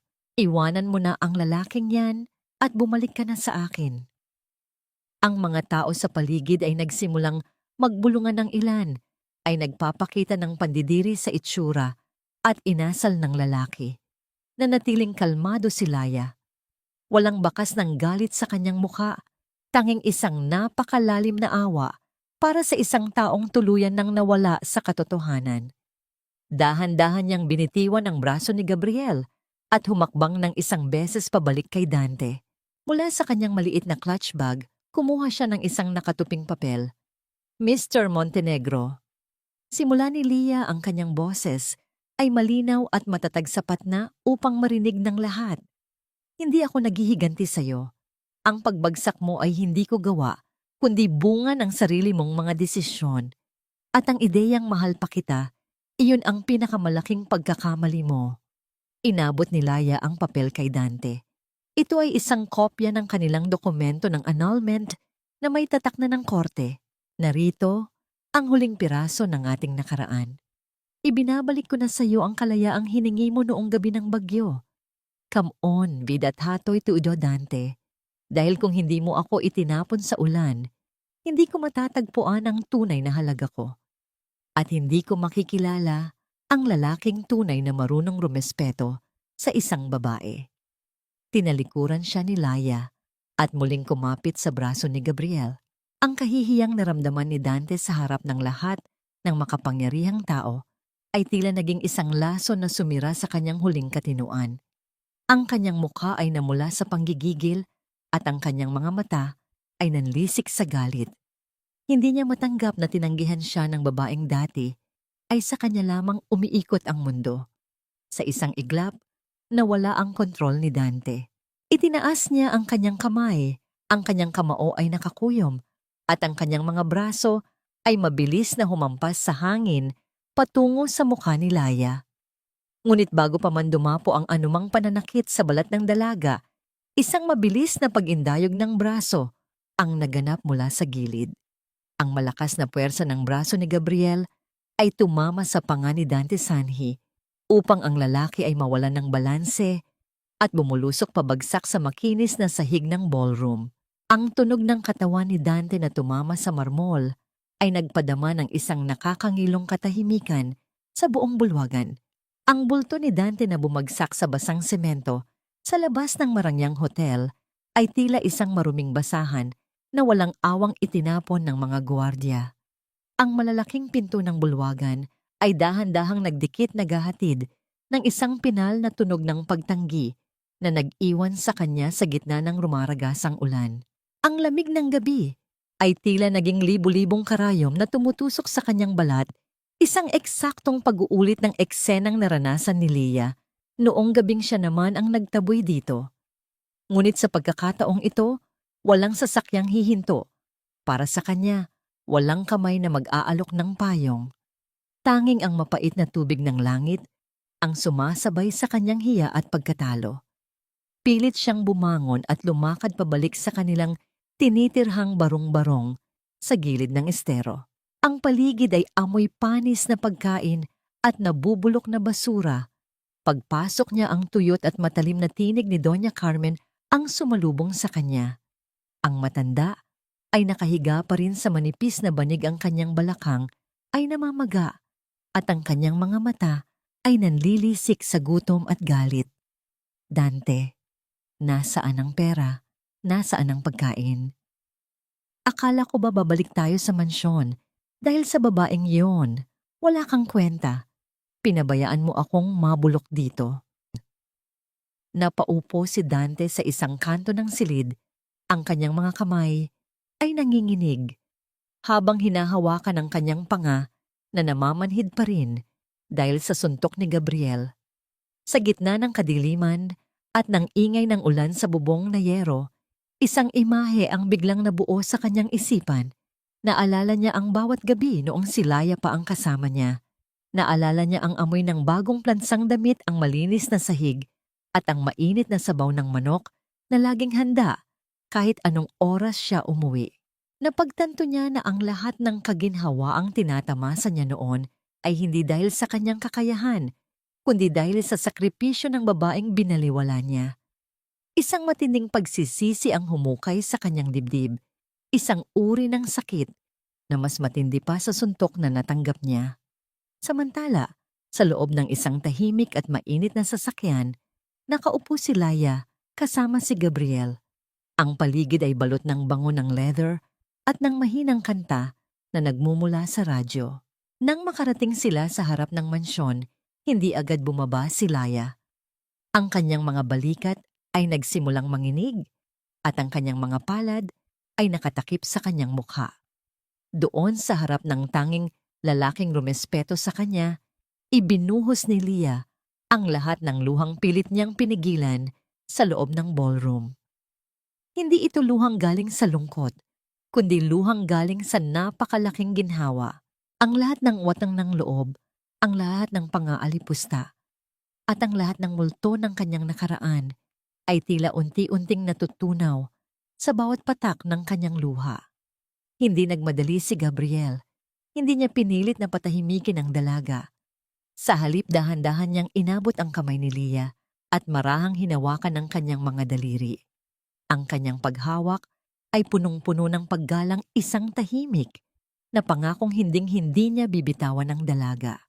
Sa bawat haplos ni Gabriel sa likod ng kanyang palad, naramdaman ni Lia ang isang kakaibang init na bumabalot sa kanyang puso. Ito ang unang pagkakataon na naramdaman niyang ligtas siyang magpakita ng kahinaan nang hindi hinuhusgahan. Ang kilig na nagmula sa simpleng pagdampi ng kanilang mga balat ay tila isang gamot na naghihilom sa bawat sugat ng kanyang pagkatao. "You're free now, Lia. Wala nang makakasakit sa'yo." Bulong ni Gabriel. Ang kanyang boses ay tila isang himig na nagpapatahimik sa lahat ng bagyo sa isipan ni Lia. Bumalik ang eksena sa barong-barong ni Dante. Sa sobrang gutom, sinubukan ng lalaki na magpaapoy sa isang lumang kalan upang maglaga ng natitirang piraso ng kamote. Ngunit dahil sa panginginig ng kanyang mga kamay at sa labis na pagmamadali, nasagi niya ang kalderong may kumukulong tubig. Ang mainit na likido ay bumuhos sa kanyang mga daliri at palad, nagdudulot ng isang nakakapapasong hapdi. Napasigaw si Dante sa sakit, ngunit ang tanging sumagot sa kanya ay ang mapang-uyam na tawa ng kanyang ina na tila nawawala na sa katinoan. Walang lumapit upang lagyan ng gamot ang kanyang sugat. Walang Lia na mag-aalala at hahipa ng kanyang paso. Naiwan siyang nakaluhod sa maduming sahig, tinititigan ang kanyang namumulang kamay habang ang katotohanang siya ay mag-isa na lamang ay tuluyan ng bumaon sa kanyang kamalayan. Sa kalaliman ng gabi, ang katahimikan ng kanilang eskinita ay binasag ng pagdating ng mga sasakyang may asul at pulang liwanag na naglalaro sa mga dingding ng mga barong-barong. Ang mga sasakyang ito ay huminto mismo sa harap ng tinitirhan ni na Dante. Ilang mga lalaking nakasuot ng uniforme ng pulis ang bumaba at pumasok sa loob. Hinarap nila si Dante na kasalukuyan pa ring namimilipit sa sakit ng kanyang paso. Isang opisyal ang naglabas ng isang puting papel na may selyo ng korte. Sa ilalim ng malamlam na ilaw ng isang bumbilya, binasa ng pulis ang nakasulat, isang warrant of arrest para sa mga kasong luwa daw tay Chintrono, bayamaw tay liutungmay, lingkwang din mga nakaraang transaksyon ng kanyang kumpanya. Ang mga posas ay dahan-dahang idinikit sa nanginginig na mga kamay ni Dante, naghuhudyat ng pagsisimula ng kanyang mahaba at madilim na gabi sa likod ng mga rehas, kung saan ang tanging kasama niya ay ang mga alaala ng babaeng kanyang sinayang. Ang pagdait ng bakal sa bakal ay naghatid ng isang malamig na hudyat ng pagkakulong sa loob ng madilim na selda kung saan dinala si Dante. Ang bawat hakbang ng mga pulis na papalayo ay tila nag-iiwan ng isang nakakangilong katahimikan na lalong nagpapatindi sa baho ng kinalalagyan niya. Nakaupo ang lalaki sa isang matigas na sementadong upuan. Ang kanyang mga kamay ay nanginginig pa rin habang tinititigan ang mga rehas na bakal na ngayon ay naghihiwalay sa kanya mula sa mundo. Hawak niya ang isang huling balita, isang paalala na ang babaeng kanyang pinagkatiwalaan ay nahaharap na sa bunga ng kanyang mga maling hakbang sa malayo. Sa halip na pagsisisi, ang mga salita ni Clara ay puno ng pait, pilit siyang ibinababa at pinararamdam na siya ay walang saysay. Sa gitna ng katahimikan na pagtanto ni Dante na ang lahat ng kanyang isinakripisyo ay para lamang sa isang magandang panaginip na wala palang katotohanan. Samantala, sa isang pampublikong pasilidad para sa mga nakatatanda, ang matandang si Doña Carmen ay nakahiga sa isang maliit na kama sa gitna ng maraming tao. Ang paligid ay balot ng amoy ng luma at matitinding gamot. Wala siyang sariling kwarto, walang mga mamahaling kurtina, at walang mga katulong na susunod sa kanyang bawat utos. Ang bawat paggalaw ng kanyang katawan ay nagdadala ng matinding kirot sa kanyang balakang, ngunit walang sino man ang lumalapit upang haplusin ang kanyang sakit. Ang kanyang mga kaibigang dati ay kasalo niya sa marangyang pamumuhay ay wala na tila mga bula na naglaho nang mawala ang kanyang yaman. Sa tuwing nakakakita siya ng mga nurse na nag-aalaga sa ibang pasyente, naaalala niya ang maamong mukha ni Lia na dati ay matiyagang nag-aasikaso sa kanya nang walang reklamo sa kabila ng lahat ng kanyang pang-aalipusta. Ngunit ngayon, ang taming kasama niya ay ang kanyang sariling mga anino at ang mapait na bunga ng kanyang kasakiman. Sa loob ng mansyon ng mga Avellino, nakatayo si Lia sa harap ng isang naglalagablab na lore sa loob ng sala. Hawak niya ang lumang apron na suot niya noong gabing pinalaya siya sa gitna ng bagyo. Ang tela ay may mga mantsa ng grasa at tuyong luha mga saksi ng kanyang 5 taong pagtitiis. Dahan-dahan niyang binitiwan ng apron patungo sa apoy. Pinanood ni Laya ang paglamon ng mga dilaw at kahel na ningas sa huling alaala ng kanyang pagiging alila. Ang usok na lumalabas mula sa lore ay tila nagdadala ng lahat ng kanyang pait patungo sa kalangitan, nililinis ang kanyang kaluluwa mula sa mga dumi ng nakaraan. Wala siyang naramdamang galit nang mabalitaan ang pagkakulong ni Dante o ang kalagayan ni Doña Carmen. Ang nararamdaman niya ngayon ay isang malalim na kawalan, isang bakanteng espasyo sa kanyang puso na sa wakas ay handa ng punan ng isang bagong simula. Pumasok si Gabriel sa silid bitbit ang 2 tasa ng mainit na tsaa na naglalabas ng nakaka-relax na aroma. Nakita niya ang ningning sa mga mata ni Lia, ang uri ng liwanag na hindi nanggagaling sa labas, kundi mula sa loob ng kanyang naghilom na pagkatao. Lumapit ang binata at tumayo sa kanyang tabi, pinapanood din ang unti-unting pag-abo ng tela. Ang kanilang mga balikat ay bahagyang nagkadikit nagpapadama ng isang tahimik na suporta na hindi nangangailangan ng anumang salita. It's finally over, isn't it? Mahinang tanong ni Gabriel, ang kanyang boses ay puno ng paghanga. Tumango si Leah, isang malambot na ngiti ang namutawi sa kanyang mga labi. Yes, I don't feel like I won. I just feel like I've finally come home to myself. Ang bigat na 5 taon kong daladala, wala na. Kinuha ni Gabriel ang isang maliit na sobre mula sa kanyang bulsa. Sa loob nito ay 2 tiket ng eroplano. Then maybe it's time for us to create new memories. Mga alaalang hindi amoy luha o usok. Inabot ni Leah ang mga tiket at binasa ang nakasulat na destinasyon, ang magagandang dalampasigan ng Palawan. Tumingala siya kay Gabriel at sa unang pagkakataon, nakita niya ang kanyang kinabukasan sa mga mata ng binata. Ang kilig na naramdaman niya ay hindi na ang uri ng kilig na nagdadala ng kaba, kundi ang uri ng kilig na nagdadala ng kapayapaan. Ngunit habang hawak niya ang tiket, isang munting tanong ang bumulong sa kanyang isipan. Sa paglipad ba nilang ito patungo sa asul na dagat, tuluyan na ba niyang maiiwan ang lahat ng takot na muling magmahal? Ang mga tiket ng eroplano patungo sa Palawan na nakapatong sa kanyang mesa ay tila mga pakpak na handang magdala sa kanya sa isang bagong langit. Ngunit bago ang tuluyang paglipad, alam ni Leah na may isang huling hibla pa ng nakaraan na kailangan niyang putulin. Hindi dahil sa galit, kundi upang tuluyan nang mabakante ang bawat sulok ng kanyang puso para sa mga bagong alaala. Sa huling pagkakataon, nagtungo siya sa piitan kung saan nakapiit si Dante, bitbit ang isang katatagan na hindi na kayang tibagin ng kahit anong bagyo. Ang paligid ng silid-dalaw sa loob ng kulungan ay balot ng malamig na kulay ng abo at ang amoy ng luma at maruming semento.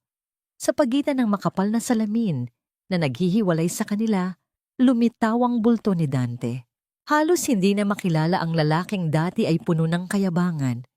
Ang kanyang mga mata ay lubog at napapalibutan ng itim na anino ng puyat. Ang kanyang buhok ay gulo-gulo at ang kanyang kulay kahel na uniforme ay tila lalong nagpapatingkad sa kanyang pamumutla. Sa pag-upo ni Dante sa tapat ni Leah, mabilis na dumikit ang kanyang mga nanginginig na palad sa malamig na salamin, tila pilit na inaabot ang anino ng babaeng dati ay pagmamay-ari niya. Leah, salamat at dumating ka. Kausapin mo ang mga abogado mo, please. Patawarin mo na ako. Magbabago ako, pangako. Gagawin ko ang lahat. Basta bumalik ka lang sa akin. Mahal na mahal kita, Leah. Ang boses ni Dante ay nanginginig. Bawat salita ay punong-puno ng desperasyon at mga pekeng pangako na dati ay sapat na upang mapaikot ang mundo ng dalaga. Tinitigan siya ni Leah ng matagal. Walang pait sa kanyang mga mata, tanging isang malalim na pagmamasid na tila tumitingin sa isang estranghero. Napagtanto niya na ang lalaking minahal niya noon ay isa lamang ilusyong binuo niya sa loob ng kanyang sariling isipan.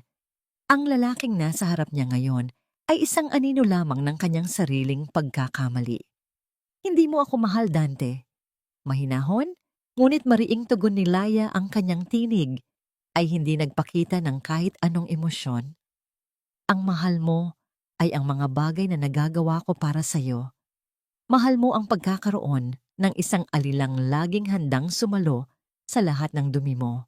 At ngayong wala na ako, ang tanging mahal mo ay ang pag-asang mailigtas ka ng yaman ko. Yumuko si Dante at nagsimulang humikbi ang kanyang mga balikat ay nayayanig sa bawat paghinga. Sinubukan niyang muling makiusap, ginagamit ang mga alaalang akala niya ay gagana pa rin. Remember our wedding? Remember how we promised to be together forever? Leah, don't do this to me. Ikaw na lang ang meron ako. Ang forever na sinasabi mo ay pinatay mo noong gabing itinapon mo ako sa ulan, Dante. Simula sa araw na ito, huwag mo na akong hanapin. Huwag mo na akong isipin. Dahil sa mundo ko, hindi ka na nag-e-exist. Pinatawad ko na ang sarili ko sa pagmamahal sa'yo at iyon ang tanging kapatawarang makukuha mo sa akin.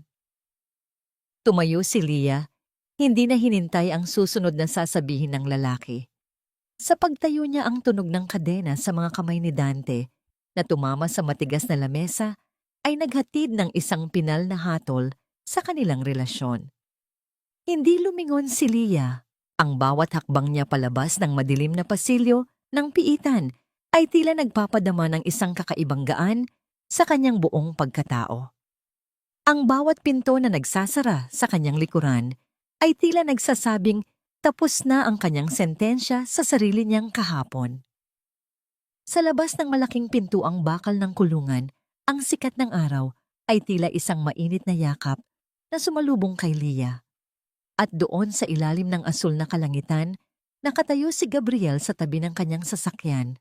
Walang tanong ang binata, tanging isang tapat at malawak na ngiti ang ibinigay nito sa dalaga. Lumapit si Leah at hinayaan ang kanyang mga daliri na makulong sa malaki at mainit na palad ni Gabriel. Ang hawak na yon ay hindi nagpapadama ng pagmamay-ari, kundi ng isang tapat na pagsasama. Habang naglalakad sila patungo sa sasakyan, naramdaman ni Leah ang mabilis na pagtibok ng kanyang puso. Ito ay hindi na tibok ng takot, kundi tibok ng isang buhay na muling natagpuan ang kanyang halaga. Ngunit habang tinitingnan niya ang abot tanaw, kung saan ang araw ay dahan-dahang lumulubog, isang huling pag-aalinlangan ang dumaan sa kanyang isipan. Handa na nga ba siyang tuluyang buksan ang kanyang puso sa isang lalaking maaaring maging dahilan muli ng kanyang mga luha? Kahit pa ang mga luhang yon ay nanggagaling sa kaligayahan. Ang banayad na paghampas ng kristal na tubig sa mapuputing buhangin ng Palawan ay lumilikha ng isang napakagandang ritmo na tila isang malumanay na awit mula sa kalikasan. Ang malawak na langit ay pinalamutian ng mga kulay ng kahel rosas at lila, habang ang araw ay dahan-dahang nagpapaalam sa abot-tanaw. Sa gitna ng dalampasigang ito, naglalakad sina Leah at Gabriel nang magkahawak kamay. Ang hangin ay amoy dagat at sariwang kalayaan, isang pambihirang pagkakataon na ang dalaga ay nakadarama ng tunay na katahimikan sa loob ng kanyang kaluluwa. Wala na ang mabigat na pasanin ng nakaraan, tanging ang malambot na dampi ng buhangin sa kanyang mga paa ang kanyang nararamdaman, habang ang bawat hakbang nila ay nag-iiwan ng bakas na agad ding binubura ng tubig, tulad ng pagpawi ng tadhana sa kanyang mga dusa. Huminto si Gabriel sa paglakad at dahan-dahang hinarap si Leah.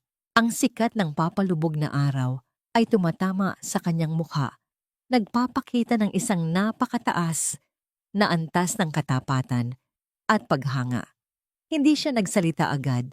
Sa halip, hinayaan muna niyang ang kislap sa kanyang mga mata ang maghatid ng mensahe ng kanyang puso. Mula sa kanyang bulsa, inilabas ni Gabriel ang isang maliit na kahon na binalot ng madilim na pelus. Nang buksan niya ito, isang simpleng singsing na may maliit ngunit nagniningning na hiyas ang bumulaga sa paningin ni Leah, sumasalamin sa huling liwanag ng araw. Leah, simula ni Gabriel ang kanyang boses ay tila isang malalim na kwerdas na nanginginig sa sobrang emosyon. Hindi ko hinihiling na ibigay mo agad sa akin ang buong puso mo o ang limutin ang lahat ng sakit sa isang gabi lang. Ang tanging hiling ko ay hayaan mo akong maging katuwang mo sa bawat paghakbang mo patungo sa tuluyang paghilom. Gusto kong ako ang maging boses na magpapaalala sa iyo araw-araw kung gaano ka kahalaga, hindi bilang isang alila, kundi bilang reyna ng buhay ko. Dahan-dahang lumuhod si Gabriel sa isang tuhod sa ibabaw ng sandali, pang nababasang buhangin. Will you let me love you? And will you let me protect the woman that you have always been? Naramdaman ni Leah ang mabilis na pag-akyat ng init sa kanyang dibdib. Ang bawat tibok ng kanyang puso ay tila isang malakas na tambol ng pagsang-ayon. Naalala niya ang bawat gabi ng pag-iisa, ang bawat sampal ng tadhana, at ang bawat luhang pumatak sa malamig na kalsada noong gabing itinapon siya ni Dante. Ngunit ang lahat ng iyon ay tila naglaho nang makita niya ang lalaking ito sa kanyang harapan. Ang lalaking hindi siya kailanman minaliit, ang lalaking nakakita ng kanyang tunay na ningning sa gitna ng kanyang pinakamadilim na sandali. Isang mainit na luha ang pumatak sa pisngi ni Leah, ngunit sa pagkakataong ito, ang luhang yon ay nanggagaling sa dalisay na kaligayahan.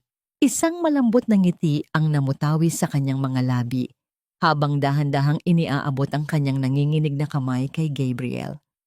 Yes, Gabriel, tutulungan mo akong muling maniwala na ang pag-ibig ay hindi pala laging kasing kahulugan ng sakit. It is peace and it is you. Nang maisuot ang singsing sa kanyang daliri, tumayo si Gabriel at dahan-dahang hinawakan ang magkabilang pisngi ni Leah gamit ang kanyang malalaki at mainit na palad. Inilapit niya ang kanyang mukha at idinikit ang kanyang noo sa noo ng dalaga. Walang nangyaring mabilis na kilos, tanging ang marahang palitan ng kanilang mga hininga ang naririnig sa gitna ng katahimikan ng dalampasigan. Ang bawat haplos ng banayad na hangin ay tila nagbabasbas sa kanilang bagong simula. Ang kilig na nararamdaman ni Leah ay nag-uumapaw, isang matamis na pagyanig sa kanyang buong pagkatao na nagpapadama sa kanya na sa wakas siya ay nakarating na sa kanyang tunay na tahanan. Nagpatuloy sila sa paglalakad habang ang gabi ay dahan-dahang bumabalot sa paligid, binubuksan ang mga bituin sa itaas. Pinag-usapan nila ang kanilang mga plano para sa hinaharap tungkol sa pundasyong itatayo ni Leah sa pangalan ng kanyang lola senyora upang magbigay ng silungan at bagong buhay sa mga kababaihang nakaranas ng pagmamalupit. Napagtanto ni Leah na ang tunay na tagumpay ay hindi matatagpuan sa pagbagsak ng kanyang mga kaaway, kundi sa kanyang kakayahang muling magmahal ng buo at walang takot. Sa huling sandali ng kanilang paglalakad, huminto muli si Leah at dahan-dahang isinandal ang kanyang ulo sa malapad at matatag na balikat ni Gabriel. Ipinikit niya ang kanyang mga mata at nilanghap ang bango ng dagat na humahalo sa pamilyar at nakaka-relax na bango ng lalaking nasa kanyang tabi. Ang katahimikan sa pagitan nila ay sapat na isang pinal na hudyat na ang unos ay tuluyan ng lumipas at ang liwanag ng isang bagong simula ay habang buhay nang mananatili sa kanyang buhay. Ang sinag ng umaga na tumatama sa malalaking bintana ng mansyong Avellino ay tila isang banal na basbas na nagpapahayag ng pagtatapos ng mahabang gabi. Isang taon na ang mabilis na lumipas, simula nang huling humampas ang mga alon ng Palawan sa mga daliri ni Leah. Sa loob ng malawak at maaliwalas na hardin, ang mga bulaklak na dati ay lantutay ay ngayon ay nagniningning sa kasariwaan, sumasabay sa banayad na sayaw ng hangin. Nakaupo si Leah sa isang puting upuang gawa sa bakal, may hawak na isang tasa ng tsa at isang aklat habang pinagmamasdan ang mga ibon na malayang lumilipad sa asul na kalangitan. Wala na ang mga anino ng kaba sa kanyang mukha. Pinalitan ito ng isang uri ng kagandahang nanggagaling sa isang kaluluwang ganap ng naghihilom. Sa loob ng madilim at malamig na pader ng piitan, ang bawat pag-usad ng kamay ng orasan ay tila isang mabagal na paghukay sa libingan ng mga pagsisisi ni Dante. Ang katahimikan doon ay binabasag lamang ng tunay na pag-iisa. Walang bumibisita sa kanya, walang mga liham ng pag-ibig at wala ng mga pangarap na maaari niyang panghawakan. Ang kanyang mga kamay na dati ay mapang-abuso ay ngayon ay tuyot at nanginginig sa bawat sandali ng kanyang pananatili sa likod ng rehas. Samantala si Doña Carmen ay nananatiling nakaupo sa kanyang wheelchair sa gilid ng isang bintana sa Home for the Aged, nakatitig sa kawalan at paulit-ulit na tinatawag ang pangalan ng isang manugang na dati niyang itinaboy. Ang kanilang buhay ay naging isang malinaw na paalala na ang bawat butil ng kasamaang itinanim ay may nakalaang anihan ng pait at kalungkutan. Nabalik ang diwa ni Leah nang maramdaman niya ang isang pamilyar at mainit na haplos sa kanyang balikat. Si Gabriel, lumapit ang binata at dahan-dahang inilapag ang kanyang palad sa ibabaw ng kamay ng asawa. Ang kanilang mga wedding ring ay nagkiskisan naglalabas ng isang kislap na sumisimbolo sa isang tapat at wagas na sumpaan. Walang salitang binitawan si Gabriel, tanging ang malambot na paghalik sa tuktok ng ulo ni Laya ang nagpadama ng lahat ng pag-ibig na nagligtas sa kanya mula sa dilim. Sa puntong ito ang tanong tungkol sa kapatawaran ay nasagot na. Hindi pinatawad ni Laya ang kanyang mga kaaway upang bigyan sila ng pagkakataong manakit muli, kundi pinatawad niya ang kanyang sarili sa pagiging mahina noon. Ang pagpapalayang iyon ang naging susi upang mahanap niya ang ganap na kapayapaan sa piling ng lalaking tunay na nagpahalaga sa kanyang pagkatao.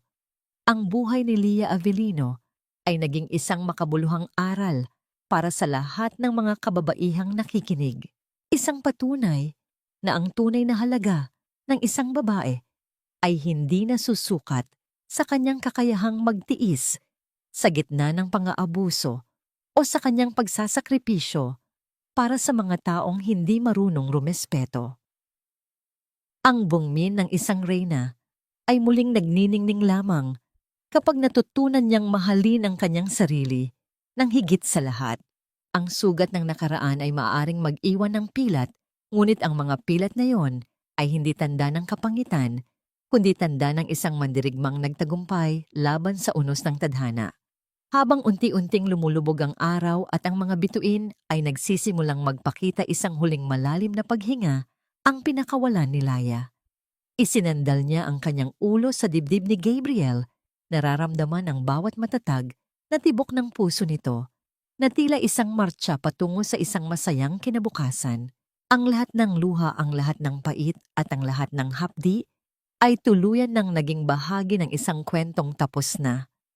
Sa wakas ang reyna ay nakahanap na ng kanyang kaharian at ang kanyang puso ay mananatiling malaya matatag at punong-puno ng pag-asa habang ang tadhana ay nagsisimulang sumulat ng isang bagong pahina ng kaligayahan na wala ng katapusan.